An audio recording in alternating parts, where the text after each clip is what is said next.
بسم اللہ الرحمن الرحیم۔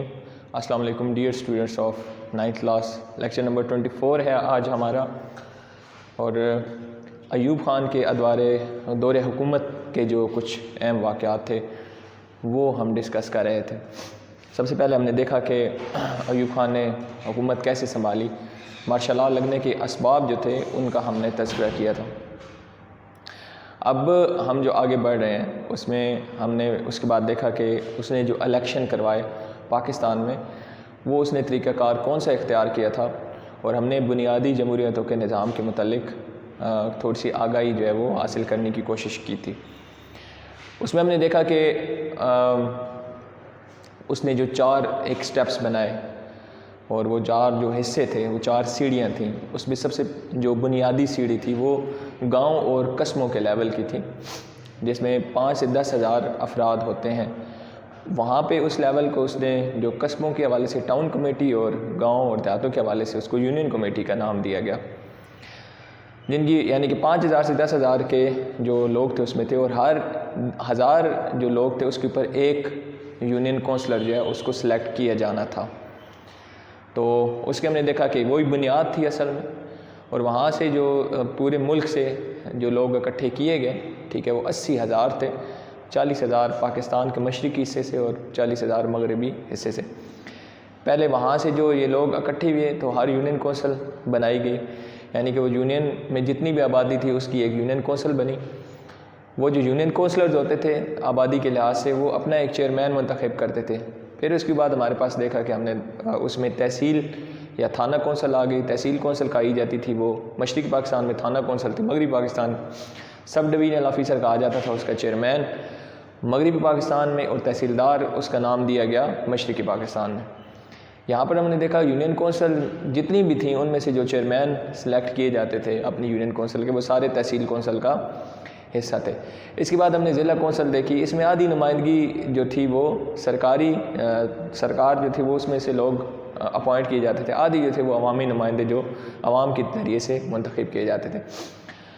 ضلع کونسل میں ہم نے دیکھا کہ اس میں تمام جتنی بھی ٹاؤن کمیٹیاں، یونین کمیٹیاں ہو گئیں، کنٹونمنٹ بورڈ کے صدر جو تھا وہ نائب صدر وہ، اور میونسپل کمیٹی کے ارکان وہ اس میں شامل تھے، اور یہ پھر مل کر کیا ڈویژن کا جو سربراہ ہے، ٹھیک ہے، وہ اس کا وہ چیئرمین جو ہے وہ منتخب کیا جاتا تھا، کمشنر اور ڈپٹی کمشنر۔ اس کے بعد ہم نے دیکھا کہ پھر آ جاتی ہے ڈویژنل لیول، تو ڈویژنل آفیسر جو ہے اس کا وہ بھی آدھی جو تھی وہ عوامی نمائندگی تھی اور آدھی جو تھی وہ سرکاری نمائندگی تھی۔ تو وہ جو ایک کونسل بنتی تھی اس میں پھر جو ہیڈ بنتا تھا ڈویژن کا اس کو ڈویژنل آفیسر کہا جاتا تھا۔ تو یہ اس نے سٹیپس بنائے۔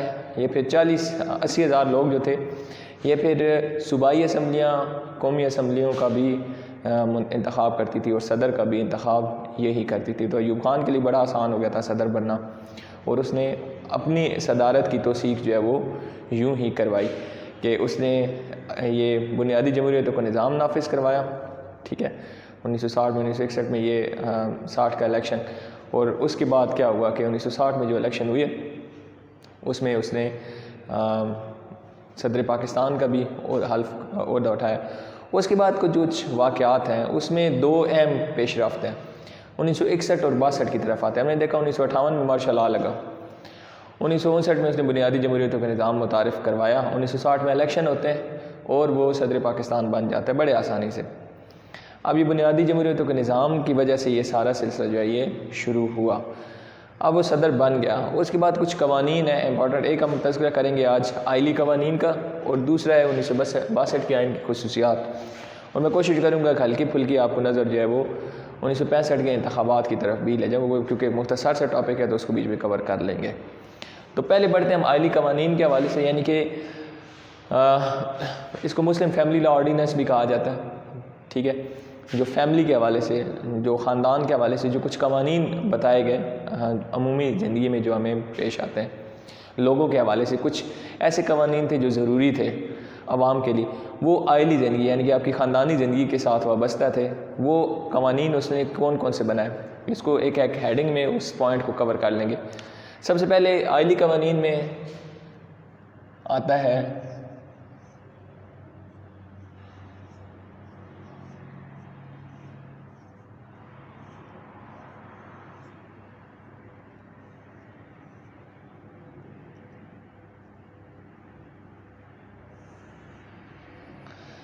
نکاح کو پہلے جب نکاح ہوا کرتے تھے تو اس میں گواہان ہوتے تھے، وہ تمام چیزیں، تو اس کی کوئی ایک کہتے ہیں نا کہ حیثیت صرف اسی حوالے سے تھی کہ ایک بول کلام تک، یعنی کہ بس لوگوں نے سن لیا اور اس میں جو گواہان ہوتے تھے وہ اس کی گواہی دیتے تھے، لیکن اس کی کوئی پراپر ڈاکومنٹیشن نہیں ہوتی تھی، اس کی جو یعنی کہ آپ سمجھ لیں کہ اس کو رجسٹرڈ نہیں کیا جاتا تھا کہیں پر۔ لیکن یہ جو آئلی قوانین 1961 میں ہے، اس میں کہا گیا کہ نکاح کا اندراج لازمی ہوگا، اس کا حکومت کے پاس ریکارڈ ضروری ہونا چاہیے، نکاح کا اندراج ہونا ضروری یا لازم قرار دے دیا گیا۔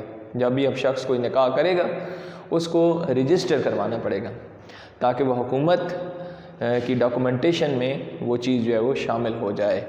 وہ صرف بول کلام تک جو بات تھی وہاں سے ہٹا کے کہا گیا کہ اس کا ایک پراپر یعنی کہ جو اس کو اندراج کا طریقہ ہوتا ہے، اب جب بھی نکاح ہوگا اس کو رجسٹر کرانا لازمی ہوگا۔ اس کے بعد تھی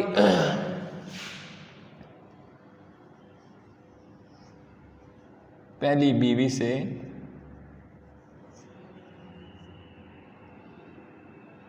بلکہ اس کو ہم اس کی ہیڈنگ بنائیں گے دوسری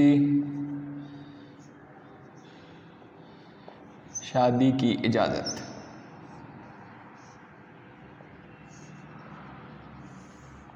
اگر کوئی شخص دوسری شادی کرنا چاہتا ہے اور وہ اپنی بیوی کو سے طلاق بھی پہلی کو نہیں دی تو اس کے لیے ضروری ہوگا کہ وہ پہلی بیوی سے اجازت لے گا دوسری شادی کی، چھپ کے یا اس کو بتائے بغیر دوسری شادی جو ہے وہ نہیں کرے گا۔ یہ اس قانون میں ایک حصہ بنایا گیا، اس کو قانون بنا دیا گیا کہ کوئی شخص پہلی بیوی کی ہوتی ہوئی دوسری بھی شادی کرنا چاہتا ہے تو اس کو اپنی پہلی بیوی سے اجازت لینا ہوگی۔ اس کے بعد ہمارے پاس ہیڈنگ ہے شادی کی عمر۔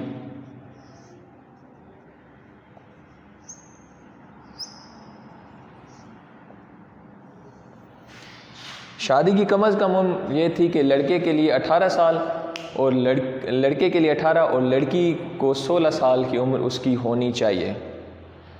وہ تب یعنی کہ وہ شادی کی جو عمر کہے گی، ورنہ یہ قانون کی خلاف ورزی ہوگی کہ اس سے چھوٹی عمر جو ہو لڑکے کی یا لڑکی کی تو وہ قانونی طور پر جو ہے اس کو غلط قرار دیا گیا اور اس کے اوپر سزا کا بھی ایک تصور دیا گیا، یعنی کہ انہوں نے کہا گیا کہ لڑکی کی کم از کم عمر 16 سال ہونی چاہیے اور لڑکی کی عمر 18 سال کم سے کم ہونی چاہیے، اس سے کم نہیں ہونی چاہیے۔ شادی کے لیے یہ عمر جو ہے وہ مختص کی گئی۔ عدت،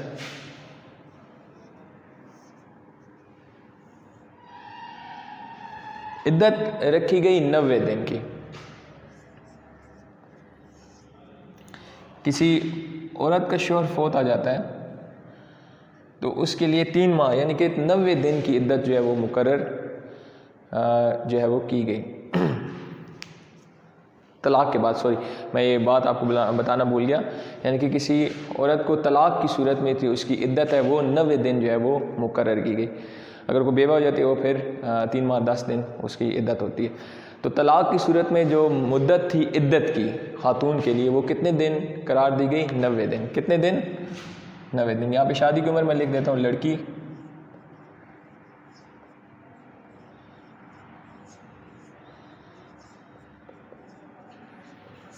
لڑکا 18 سال، ٹھیک ہے۔ طلاق کی صورت میں خاتون کے لیے جو عدت ہوگی وہ کتنی ہوگی؟ وہ ہوگی 90 دن کی۔ اس کے بعد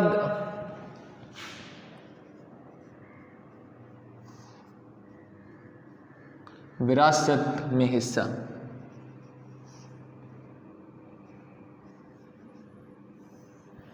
پہلی بار ایک قانون بنایا گیا کہ پوتے کو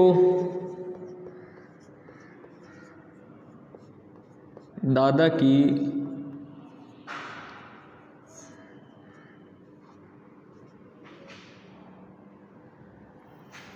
وراثت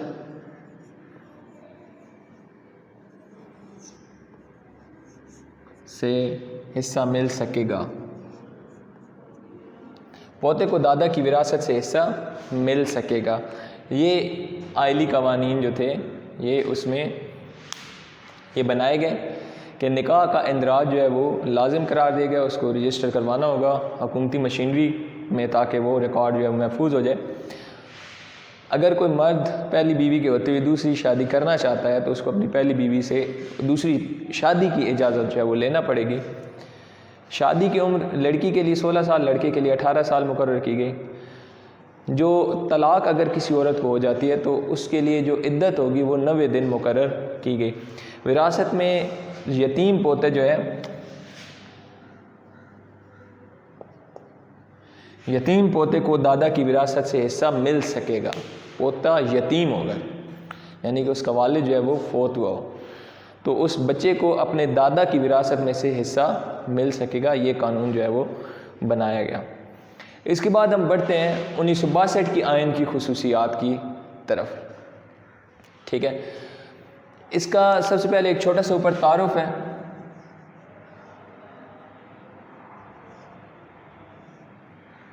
تعارف یہ ہے کہ ایوب خان جب صدر پاکستان بن گیا، قبائلی قوانین بھی ہو گئے، تو 1962 کا آئین کے لیے اس نے نئے آئین کے لیے کیا کیا کہ ایک کمیشن بنایا، دستوری کمیشن 1961 میں، جس نے سفارشات پیش کرنی تھیں نئے دستور کے حوالے سے۔ اس کمیشن نے 1961 میں سفارشات جو ہے وہ ایوب خان کو پیش کی۔ ایوب خان نے ان سفارشات میں اپنی طرف سے رد و بدل کی اور ایک آئین جو ہے وہ نافذ کروایا 8 جون 1962 کو۔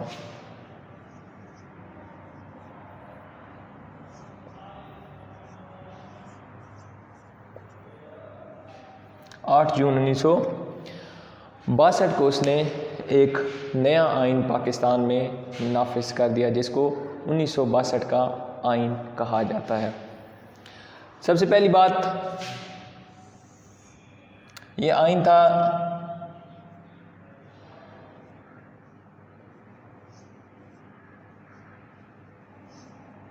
تحریری آئین۔ اس کی دفعات تھیں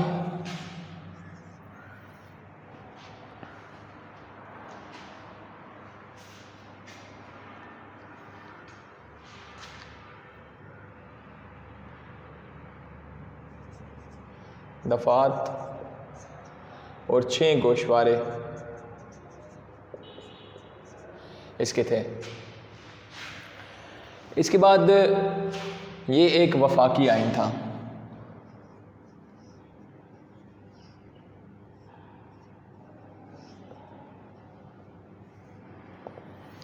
یہ ایک وفاقی آئین تھا اور دونوں حصے جو پاکستان کے تھے ان کو برابر کی نمائندگی اس میں سے دی گئی تھی، مشرقی حصے کو بھی اور مغربی حصے کو بھی برابر کی نمائندگی جو تھی وہ حاصل تھی۔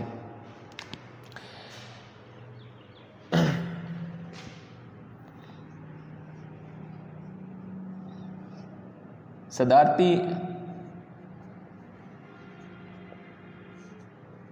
طرز حکومت، اس آئین میں صدارتی طرز حکومت کی طرف بات کی ہے، یعنی کہ میں آپ کو اس کو آسان طریقے سے سمجھاؤں تو دنیا میں جو 2 بڑے نظام چلتے ہیں، پارلیمانی اور صدارتی۔ پارلیمانی نظام میں وزیر اعظم کے پاس تمام اختیارات ہوتا ہے، یعنی کہ حکومت کا سربراہ وزیر اعظم ہوتا ہے اور ملک کا سربراہ صدر ہوتا ہے، لیکن اختیارات سب کے سب جو ہوتے ہیں زیادہ وہ وزیر اعظم کے پاس ہوتے ہیں۔ صدارتی نظام میں صدر جو ہوتا ہے وہ تمام اختیارات اس کے پاس ہوتے ہیں۔ تو پاکستان میں پہلے تو پارلیمانی نظام تھا، لیکن اس کے بعد جب یہ مارشل لا لگ گیا اور اس کے بعد ہم نے دیکھا بنیادی جمہوریت کا نظام آ گیا اور صدر ایک مارشل لا ڈکٹیٹر، ایک آمر، ایک یعنی کہ فوجی جنرل ایوب خان تھے۔ انہوں نے پہلے تو اپنے صدر ہونے کی توثیق کروائی، لیکن اب انہوں نے حکومت کو اپنے حق میں محفوظ بھی کرنا تھا، تو انہوں نے آئین بھی ایسا تشکیل دیا تاکہ اختیارات سب کے سب جو ہیں وہ صدر کے پاس ہیں۔ تو یہ تجربہ تھا صدارتی طرز حکومت کا۔ اس میں تمام جو اختیارات ہیں وہ کس کے پاس ہوتے تھے؟ اختیارات کا سرچشمہ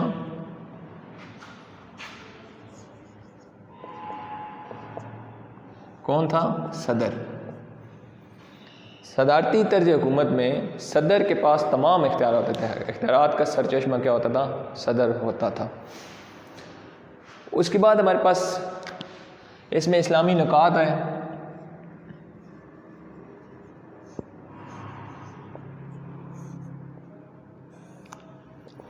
اسلامی نکات میں کیا تھا؟ قرارداد مقاصد کو اس کے افتتاحیہ میں شامل کیا گیا کہ حاکمیت اللہ تعالیٰ کی ہے، کل کائنات کا خالق و مالک اللہ تعالیٰ ہے۔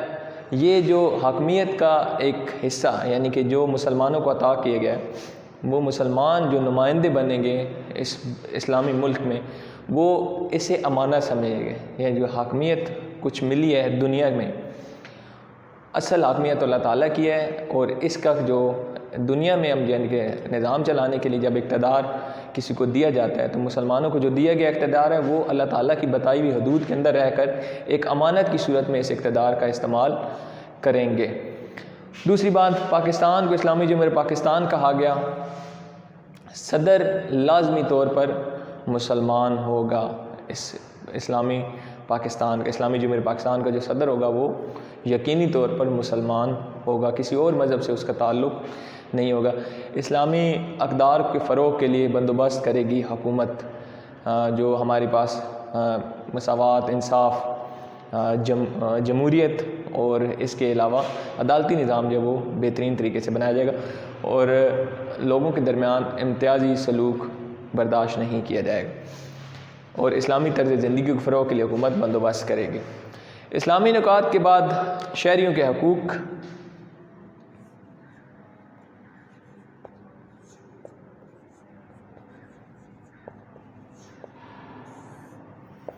شہریوں کو ان کے بنیادی حقوق جو ہیں وہ فراہم کیے جائیں گے۔ کوئی قانون ایسا نہیں بنایا جائے گا جو ان حقوق کے خلاف ہو، تو شہریوں کو ہر لحاظ سے ان کے بنیادی حق جو ہے وہ حکومت دے گی۔ اس کے بعد ہے زبانیں۔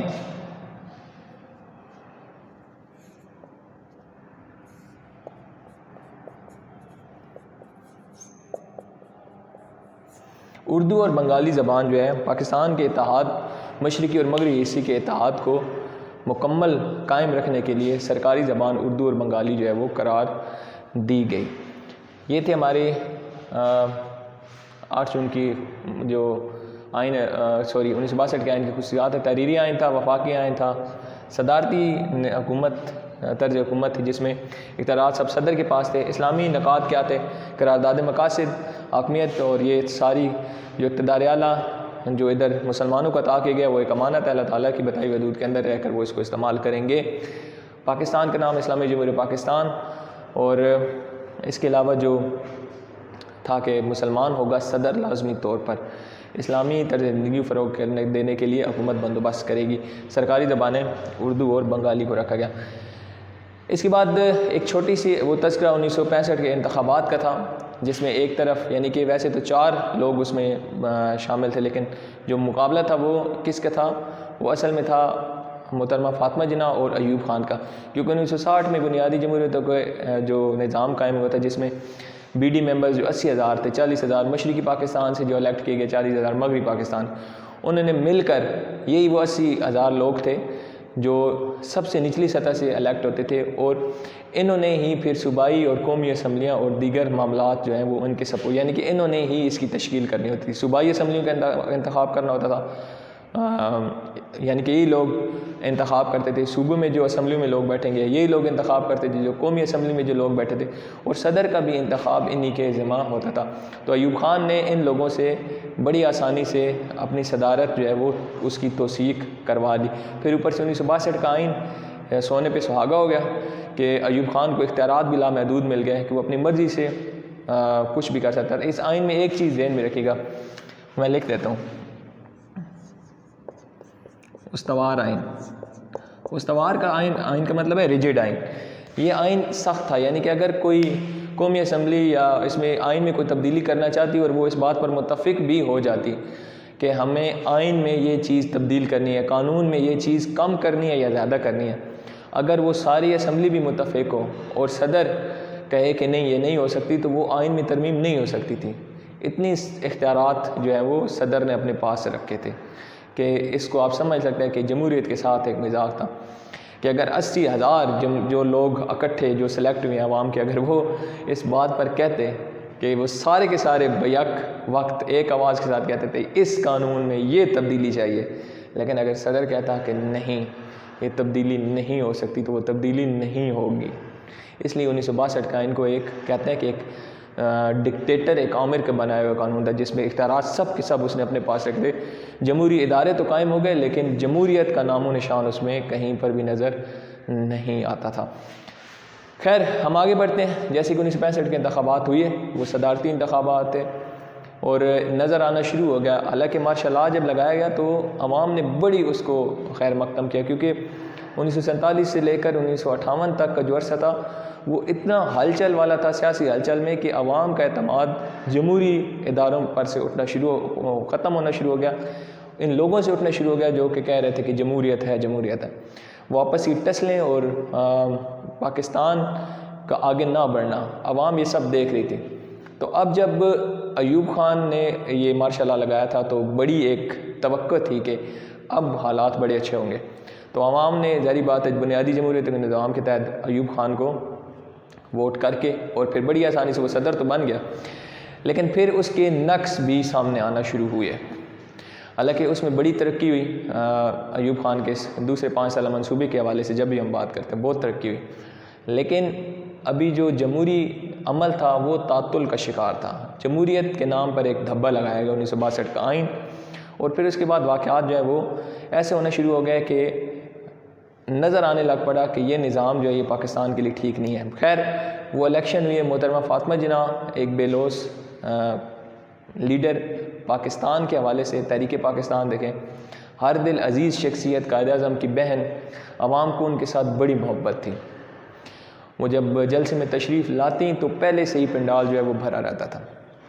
لیکن کیا تھا کہ جو طریقہ کار ایوب خان نے بنایا تھا کیونکہ اس کی مدت 1965 میں ختم ہونے والی تھی تو 1964 میں انتخابات کا کہا گیا کہ انتخابات ہوں گے لیکن 1965 کے انتخابات میں کیا ہوا کہ ایوب خان کا جو بچھایا ہوا یہ ایک سلسلہ تھا بی ڈی ممبرز کا وہ ان کو خریدنے کے لیے بڑا آسان تھا. وہ اپنے ساتھ اس نے کیا کیا کہ بہت آسانی سے ان کو انگیج کر لیا اور 1965 کے انتخابات میں محترمہ فاطمہ جناح کو شکست کا سامنا کرنا پڑا. اس نے ان بی ڈی ممبرز کی تعداد 1965 میں 80,000 سے بڑھا کر 1,20,000 تک بڑھا لی گئی. ٹھیک ہے لیکن اس کے بعد کیا ہوا انتخابات تو ہو گئے لیکن حزب مخالف کی جماعتیں جو ہے وہ اس تمام پروسیجر کو دیکھتے ہوئے انہوں نے تحریک شروع کی ایوب خان کی حکومت کے خلاف. مشرقی پاکستان میں 6 نکاتی ایجنڈا پیش کر دیا گیا. مغربی پاکستان میں بغاوت ہو گئی ایوب خان کے خلاف اور عوام کے یعنی کہ گھر گھر جا کر وہاں پر عوام کو بتانے والے مہم کا آغاز شروع ہو گیا. یعنی کہ ایک طرف علاقائی اور لسانی دونوں طریقے سے بغاوت جو ہے وہ ایوب خان کے دوسرے دور میں سلیکٹ ہونے کے بعد شروع ہو گئی. اس سے آگے جو کچھ واقعات ہیں وہ انشاءاللہ اگلے لیکچر میں آپ کو سنائے جائیں گے. 1965 کی جو جنگ تھی اس کو وہ ہمارا انشاءاللہ موضوع گفتگو ہوگا. تب تک کے لیے اللہ حافظ.